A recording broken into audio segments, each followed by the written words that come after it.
Session तो शुक्रवार बाजार बंद होने के बाद से लेकर अब तक ढेर सारी खबरें भी आई हैं और ढेर सारे नतीजे भी आए हैं। काफ़ी सारे इंपॉर्टेंट सेट ऑफ नंबर्स आए हैं और आज भी चुनिंदा इंपॉर्टेंट कंपनियों के नतीजे हैं जिस पर फोकस रहेगा। तो आइए सबसे पहले रिजल्ट्स का एक्शन जानते हैं और उसके बाद खबरों वाले शेयर्स भी समझेंगे। गुड मॉर्निंग शरद, बाजार बंद होने के बाद से लेकर अब तक इंपॉर्टेंट सेट ऑफ नंबर्स कौन से आए? Good morning Mansi. जो है लॉन्ग वीकेंड था, अर्निंग्स भी जो है आप देख सकते हैं बहुत सारे हैं, लेकिन इंटरेस्टिंगली मिड कैप्स बहुत अच्छा कर रहे हैं। जो हमने पिछले हफ्ते बताए थे कि अर्निंग्स उतने खराब आ रहे हैं मिड कैप में, all of a sudden large caps back seat पे आ गए हैं। तो मैं जो धीरे धीरे करके आपको अर्निंग्स बताता हूँ। लार्ज कैप की बात करें तो डॉक्टर रेड्डीज की बात करेंगे। Largely weak set of numbers आए हैं या मिक्स्ड कह सकते हैं। यहाँ पे ग्रोथ ठीक था, लेकिन ऑपरेशनल नंबर्स देखे स्क्रीन पे तो ये कमज़ोर देखने मिल रहे हैं। एबीबी इंडिया यहाँ पे भी देखे बड़ी कंपनी है, लेकिन वीक सेट ऑफ नंबर्स आए हैं। रेवेन्यू, एबिडा और प्रॉफिट तीनों ही सेगमेंट जो एनालिस्ट एस्टिमेट्स को मिस किया है।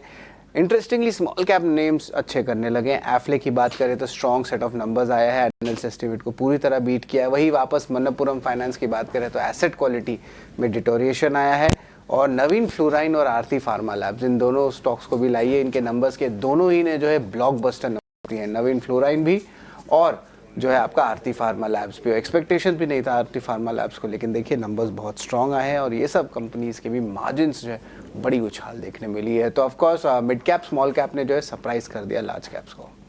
Mid cap small cap large caps को सरप्राइज कर रहे हैं और आज तो इनफैक्ट गिफ्ट निफ्टी भी सरप्राइज कर रहा है। शरद, फ्राइडे सेशन को देखें और अगर गिफ्ट निफ्टी की शुरुआत को देखें, उम्मीद यही करके चलते हैं कि नए हफ्ते की शुरुआत पॉजिटिव हो। बहुत और मैं बहुत खुश हूँ क्योंकि मैं सैटरडे के ड्यूटी में था जहाँ पे सारे ग्लोबल मैक्रो स्टिक हो रहे थे।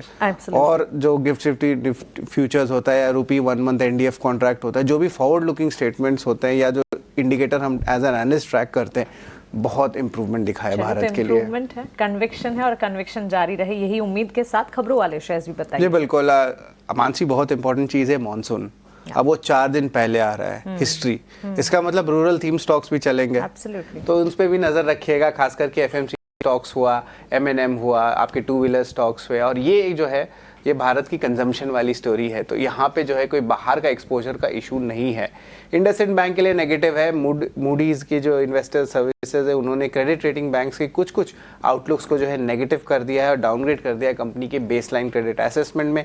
ग्लेनमार्क फार्मा के लिए पॉजिटिव न्यूज फ्लो है, उनकी मैन्युफैक्चरिंग कैपेसिटी को OAI स्टेटस आ गई है। करूर वैसा बैंक के आरबीआई ने अप्रूवल दी है कि उनके जो पार्ट टाइम जो चेयरपर्सन है 3 साल के लिए जो है उनकी एक्सटेंशन होगी। कुछ स्टॉक्स है जो एफएनओ में भी ऐड किए हैं, उसको एक बार स्क्रीन पे लाइएगा। 5 स्टॉक्स है, Kaynes, Mankind India, RVNL, Mazagon dock और भारत डायनामिक्स। ये 5 स्टॉक्स जो हैं वायदे बाजार में शामिल हो रहे हैं और ये जो 30 मई से शामिल होने वाले हैं। डिक्सन टेक की भी एक इंपॉर्टेंट न्यूज़ है, कॉन्ट्रैक्ट मैन्युफैक्चरिंग साइन किया है नेक्स्ट सेल से, जहाँ पे अल्काटेल जो एक फ्रांस की ब्रांड है उनकी जो है स्मार्टफोन जो है कंपनी बनाने वाली है। येस बैंक के लिए भी बड़ी न्यूज़ फ्लो है। सुमितो मुत्सी बैंकिंग कॉर्पोरेशन लगभग 13% स्टेक लेने वाले हैं येस बैंक में एसबीआई से और इनका जो भाव है वो 21 रुपीज़ 50 पैसे पे, तो ऑफकोर्स करंट लेवल से थोड़े हायर साइड पे है। HDFC, ICICI, Kotak Mahindra, axis, IDFC first और फेडरल बंधन कलेक्टिवली लगभग 7% स्टेक की बिकवाली करने वाले हैं और अब 20% स्टेक जो है टोटली इस जापानीज कॉर्पोरेशन के पास आ जाएगा। और आखिर में JSW इंफ्रा पे भी नजर रखिएगा, यहाँ पे प्रमोटर 2% स्टेक की बिकवाली करेंगे ताकि वो अपने minimum public share holding norms पे जो है सेबी की जो है उसको वो ग्रीन से टिक मार्क कर पाए, यानी कि थोड़ी सी स्टेक सेल होगी ओपन मार्केट में JSW इंफ्रा का, तो सप्लाई बढ़ जाएगा, तो डोमेस्टिक इंस्टीट्यूशंस में भी इंटरेस्ट और HNIs और रिटेल में भी आ सकता है। तो ये अहम स्टॉक्स है जिस पे आपकी नजर होनी चाहिए, यहाँ पे आज आपको एक्शन दिखेगा। ओके शरद, शुक्रिया आपका खबरों वाले शेयर्स और नतीजों का एक्शन हमें बताने के लिए। तो क्लियरली आज के सत्र में एग्री रिलेटेड फर्टिलाइजर स्टॉक्स ये सारे फोकस रेडार पर रहेंगे क्योंकि IMD की तरफ से पॉजिटिव मॉनसून अपडेट्स आते हुए और इसके अलावा रिजल्ट बैक्ड एक्शन भी ढेर सारे स्टॉक्स पर, वायदा बाजार और कैश से रिलेटेड कंपनी और ढेर सारी खबरें जिसका इम्पैक्ट येस बैंक पर खास फोकस रखना होगा। काफ़ी इंटरेस्टिंग है येस बैंक की तरफ से जो अपडेट आते हुए दिख रहे हैं और इसका असर अन्य बैंक्स पर भी पड़ता हुआ दिखेगा बिकॉज स्टेक सेल है और स्टेक खरीद रही है एक बड़ी कॉरपोरेशन। लेकिन चलिए आगे बढ़ेंगे और